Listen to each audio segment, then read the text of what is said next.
I wake up every Saturday to the sound of a lawn mower. It's been like this for 8 months now, ever since my brother died. Every single Saturday morning, like clockwork, Dashiell shows up at my house with his truck, his mower, and this expression on his face that I still can't quite read. The first time it happened, I thought it was a one-time thing, a gesture, something to help me get through those first impossible weeks. But then, he came back the next Saturday, and the next. And now it's been 32 Saturdays in a row and I've stopped trying to pay him. My brother Marcus died in February. Car accident. Black ice on Route 9. He was 28. I was 26. We weren't just brothers. We were best friends. And when he died, it felt like someone had reached into my chest and removed something essential.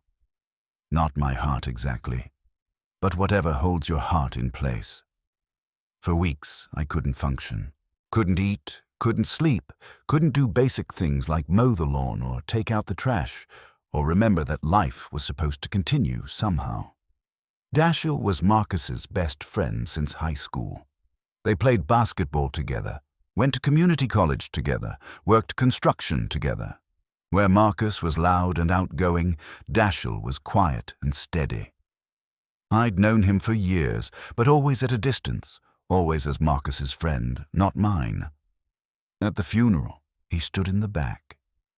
Didn't come up to me, didn't offer those useless condolences everyone else did. He just stood there with his hands in his pockets, looking completely destroyed, and somehow that meant more than anything anyone said to me that day.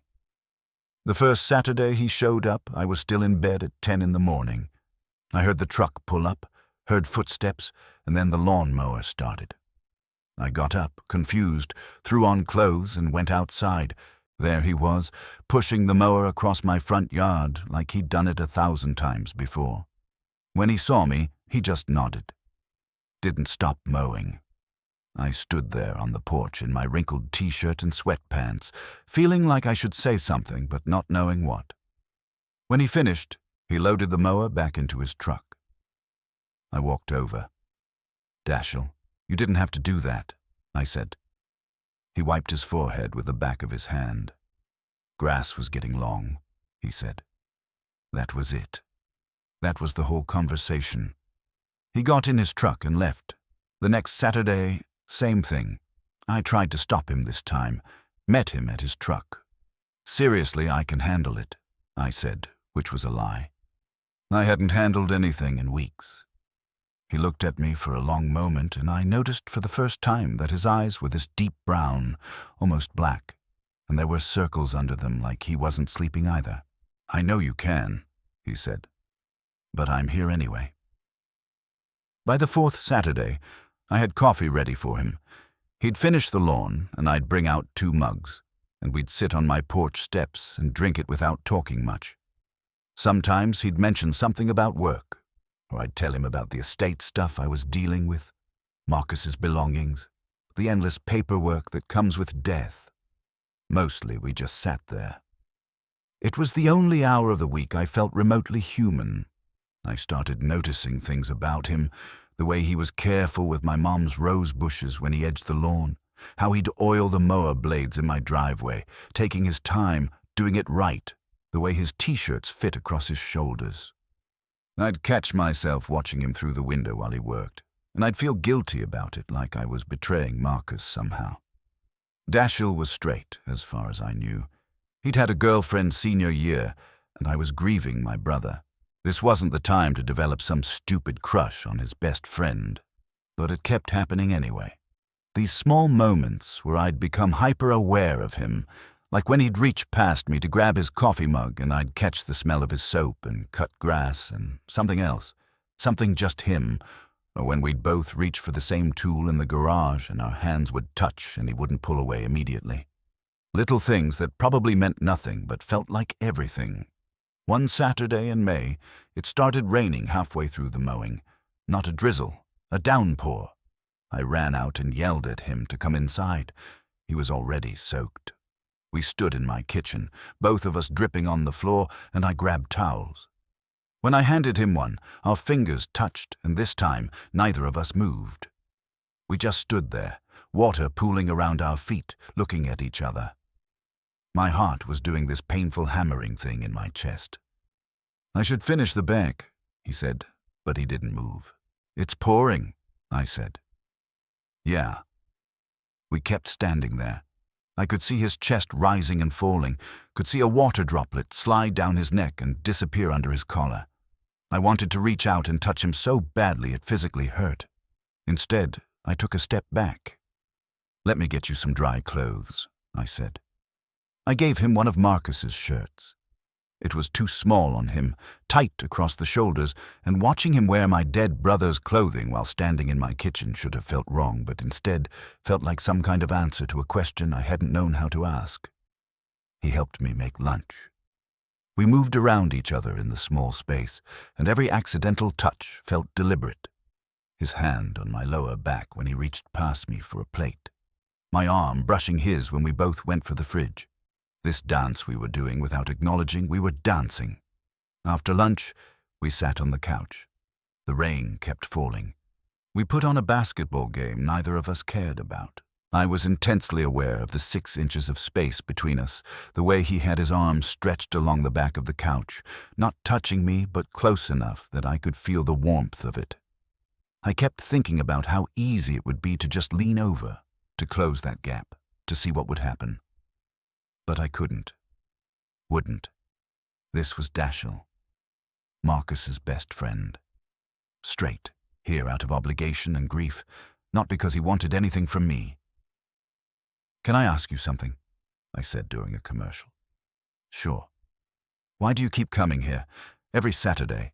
You won't let me pay you. You won't let me help. Why?" He was quiet for a long time. On the TV, someone scored and the crowd cheered. "Finally," he said, "because Marcus asked me to look after you." Something in my chest cracked. "When?" "Couple years ago. We were talking about, I don't know, life insurance or something. He said if anything ever happened to him, I should make sure you were okay, that you'd act like you were fine, but you wouldn't be, that you'd need someone." I had to look away. Had to stare at the TV through the blur in my eyes. "That sounds like him." "Yeah." Dashiell's voice was rough. "But that's not the only reason." I looked back at him. He was staring straight ahead, jaw tight. "What's the other reason?" "Because I need to be here.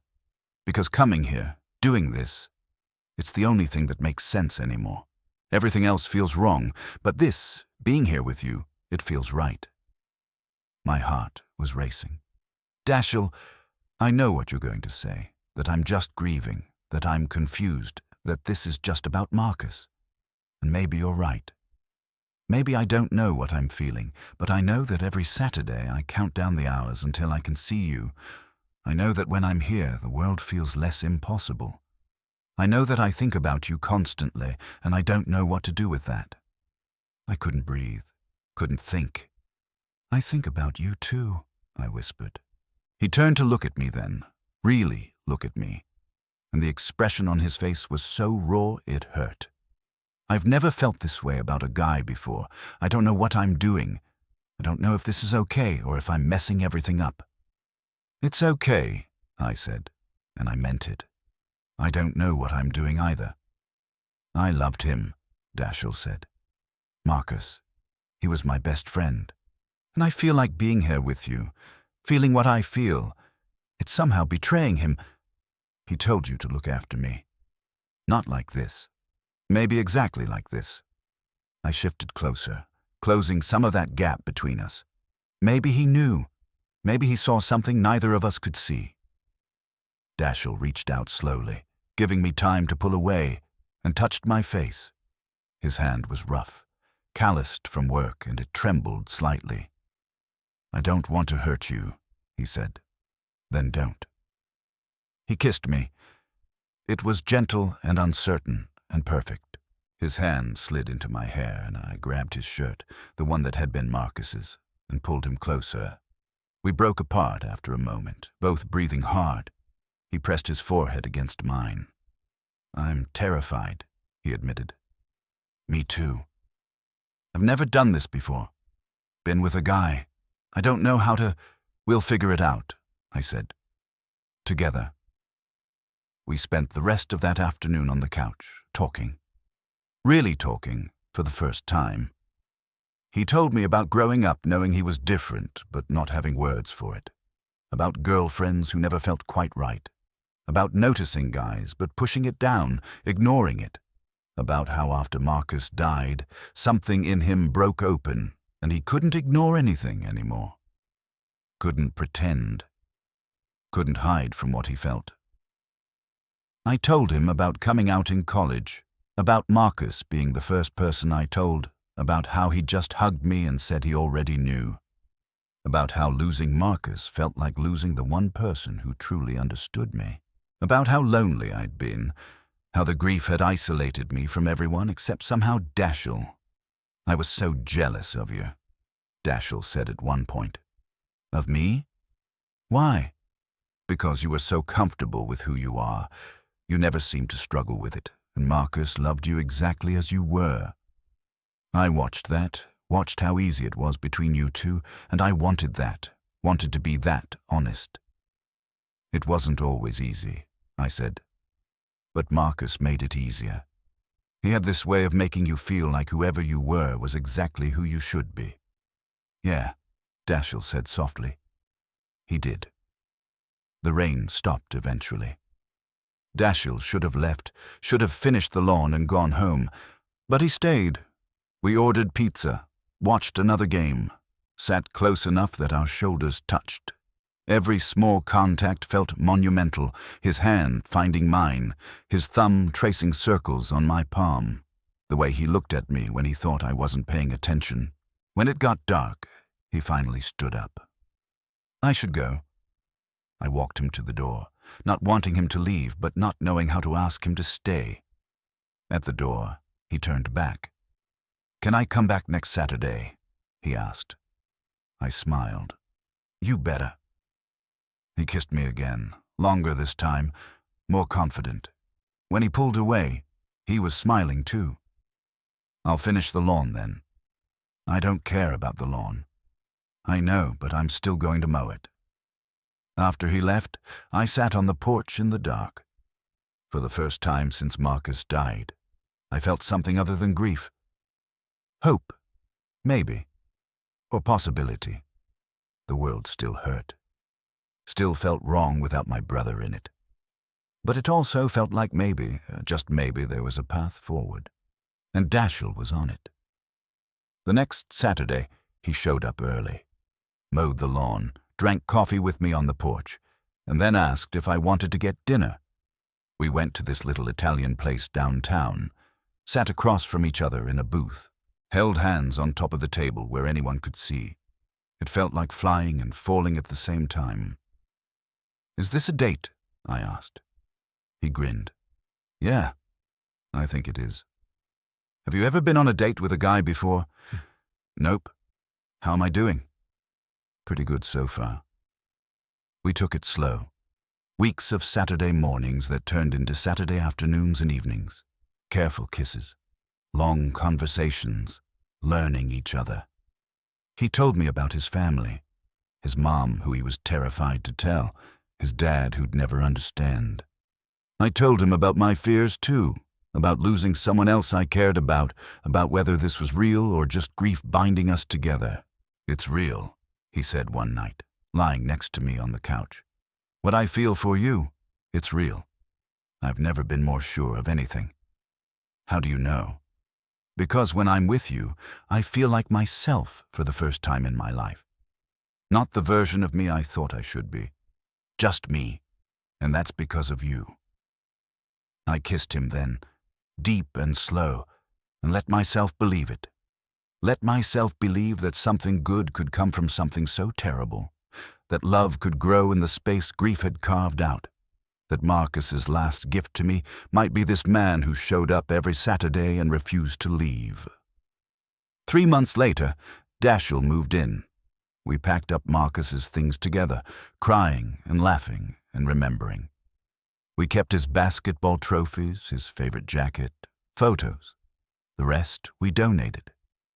It felt right, making space for something new while honoring what we'd lost. On our first morning waking up in the same house, I found Dashiell in the garage, getting the lawnmower ready. "What are you doing?" I asked. "You live here now. You don't have to mow the lawn anymore." He looked at me and smiled. "I know, but it's Saturday." So he mowed the lawn. And I made coffee, and we sat on the porch steps together, his arm around my shoulders, my head on his chest, and watched the morning light hit the grass he'd just cut. It looked perfect. Everything looked perfect. "Thank you," I said. "For what?" "For showing up. For keeping showing up. For being exactly who you are." He kissed the top of my head. "Thank you for letting me." I still miss Marcus every single day. That hasn't changed. The grief is still there, probably always will be. But now there's something else too. There's Dashiell. There's love. There's a future I didn't think I'd have. And every Saturday morning when I hear that lawnmower start up, I don't just hear the sound of someone taking care of my yard. I hear the sound of someone taking care of me.